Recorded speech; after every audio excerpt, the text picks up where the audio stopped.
Well, I'd like to cut across to Smita Sharma, my colleague who just spoke exclusively to the Bangladesh envoy. Also in the studio with me is our strategic affairs editor, Gaurav Sawant, who broke the news that NIA has expanded the ambit of investigation last night. I'd like to cut across to Smita first at this point of time. Smita, you know, the operative word in that conversation you had with the Bangladesh envoy, where he said that they in fact found refuge in India. Not directly saying that India is harboring terrorists of Bangladesh, but somewhere down the line putting the onus on India.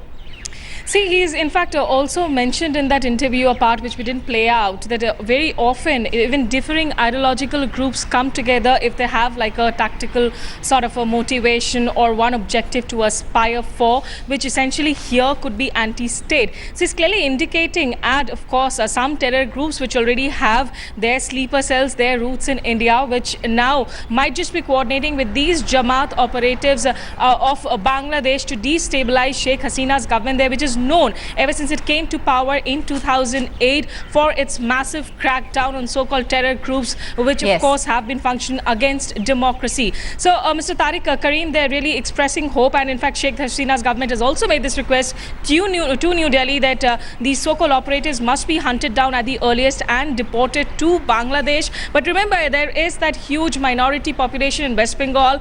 This is also politically a sensitive issue, both for the opposition left and of course for the ruling Trinamool Congress, but clearly deep concerns there about this so-called terror plot, which Headlines Today has also been closely following. Yes, Smita, stay with me. I want to cut across to Gaurav Sawant, who broke this news last night on Headlines Today. Gaurav, the latest that we're picking up is fresh raids have now been conducted. Can you give us details of that?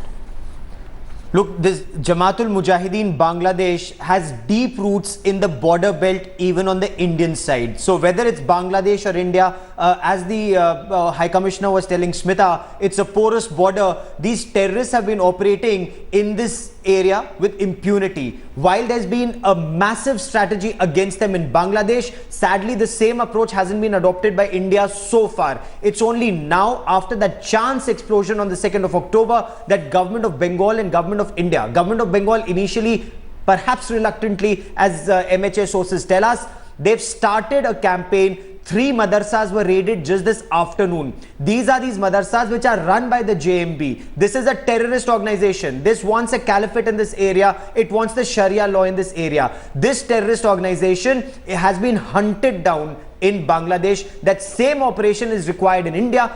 Is that happening? Well, to an extent it has started happening, but not to the level that it needs to happen, that these terrorists, as the Bangladeshi High Commissioner was saying, should not find a safe haven, should not find refuge in India. And that's what the point that was raised in Smita's exclusive interview there. Appreciate both Smita Sharma, my colleague, and Gaurav Sawant, strategic affairs editor, for joining us on this news break. We, of course, will keep getting our viewers the very latest.